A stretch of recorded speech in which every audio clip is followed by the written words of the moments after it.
씨와 공범관계로 적시되어 있으니까 이 중앙지검에서 조사한 이 부분을 동부지검에서 조사한 유재수 감찰중단 사건과 합쳐서 영장을 재청구하면 된다.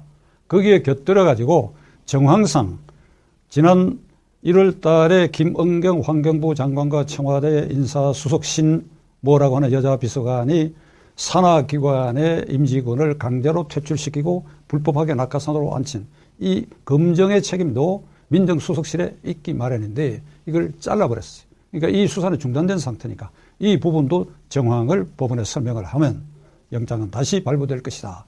저는 그렇게 여러분들에게 말씀드렸습니다. 자, 그러면 살펴보겠습니다.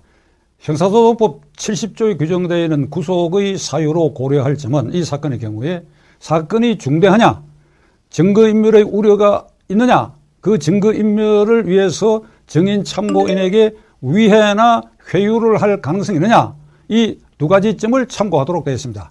자, 첫째로 사건의 중대성을 살펴보면 이 부장판사가 적시한 대로 법치주의를 후퇴시켜 공정기관의 공정성을 훼손했다. 그 중대하지요. 어디서 그랬느냐? 청와대다. 청와대 어디냐? 대통령의 민정수석이라는 참모직에 있는 사람이 결국은 대통령 권한을 대신해가지고 중대한 이 사건, 공직기관의 공정성을 해치고 법치주의를 후퇴시키는 이런 일들을 대통령의 이름으로 행사해버렸어. 이걸 덮어버렸어.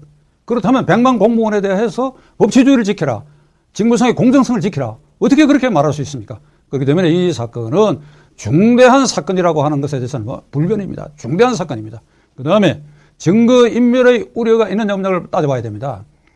조국 씨는 정무적 판단에 의해서 내가 이 사건을 덮었다고 계속해서 얘기를 하고 있습니다. 정무적 판단을 할 권한도 없고 그러할 사건도 아닙니다. 형사소송법 234조에는 모든 공무원은 직무상 알게 된 어떤 범죄 사실, 범죄 혐의에 대해서는 반드시 수사기관에 고발하도록 되어 있습니다. 이 조항을 어떻게 해석해야 되는가 하면 숟가락 몽땅이 하나나 연필 하나를 훔친 것을 발견하더라도 이건 수사기관에 고발해야 됩니다. 그럼 그 고발을 받은 수사기관이 이건 경미하니까 기소유예를 한다든지 그건 수사기관의 몫입니다. 일단 범죄 혐의가 있다는 것을 직무상 발견했을 때는 반드시 고발하라. 이게 형사소송법 234조입니다.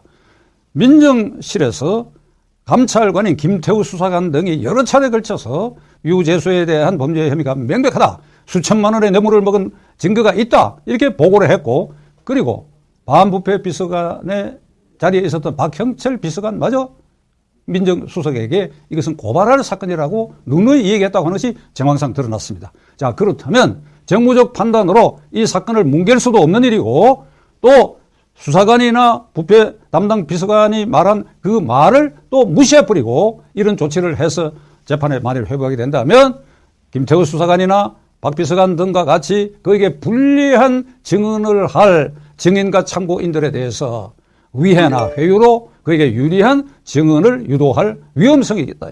그러면 이 증거인멸의 우려는 이런 경우에 증거인멸의 우려에 해당할 수 있는 것입니다. 뿐더러 더 나아가 문 대통령의 측근인 김경수 지사, 무슨 윤건영, 또 뭐 백원호 비서관 등의 이름이 등장하고 있는데 이들에 대해서도 조국 씨 자신이 자신에게 몰려들 불리한 증언을 하지 않도록 회유 또는 위협할 가능성도 있는 것입니다. 이렇게 봤을 때 이 사건은 조국 씨 중심으로 봤을 때 증거인멸의 우려가 굉장히 농후한 사건입니다. 이 점을 영장 담당 부장판사는 간과해버렸어요. 무시해버렸어요. 이것이 잘못입니다. 어제 제가 말씀드린 것처럼 앞 정권의 민정수석 비서관이었던 우병우 민정수석은 직무유기죄로 구속되고 사법처리 중에 있습니다. 이른바 최순실 국정농단의 어느 가닥을 알고도 모른 척했다, 손을 쓰지 않았다, 묵인했다, 딱 직무유기다, 이래서 구속되고 사법처리를 중에 있는데, 여기에 비하면 조국 씨는 국가기강을 문란케 하고 법치주의를 후퇴시킬 만한 이런 중대한 사건에 대해서 알고도 감찰관들이 그리고 담당 비서관이 이건 고발해야 된다고 누누이 얘기했는데도 불구하고 이를 깔아뭉갠 거하고 그 죄질과 양형을 비교해 본다고 한다면 월등히 이 조국 씨 경우가 중형이 예고되고 있고, 따라서 당연히 구속 수사를 통해서 그 여죄가 밝혀지도록 해야 하는데 이걸 중간에 태클을 건 것은 대단히 유감스러운 일입니다.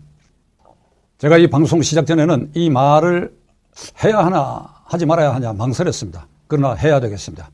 지금 서초동 법조타운에서 돌아다니는 얘기에 의하면 올곧은 판사들도 헌법과 법률에 의해서 양심에 따라 재판하기가 어려운 상황이 된다.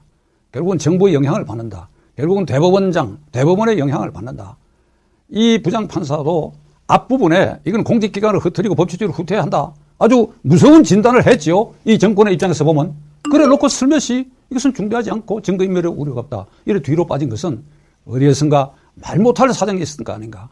어디에선가 누군가로부터 말 못할 부탁, 말 못할 압력이 있었던 것이 아닌가. 그것을 중화하는 방법으로 이것은 죄질이 나쁘다. 조국은 나쁜 놈이다. 이래 놓고 그러나 슬그머니 구속하기에는 좀 지나치다. 이렇게 한 거 아닌가 하는 이런 의혹을 떨쳐버릴 수가 없습니다. 검찰이 영장을 재청구함으로써 법관들 하여금 좀 더 자유롭게 법과 양심에서 판단할 수 있는 기회를 마련하는 것이 나는 옳다고 생각합니다. 저는 오늘 아침에 이 스튜디오에 오면서 택시를 탔습니다. 60대 초반의 운전기사가 저를 알아보고 대뜸 하는 말이 조국 씨 영장이 기각됐지요. 그리고 어떻게 생각하십니까? 천부당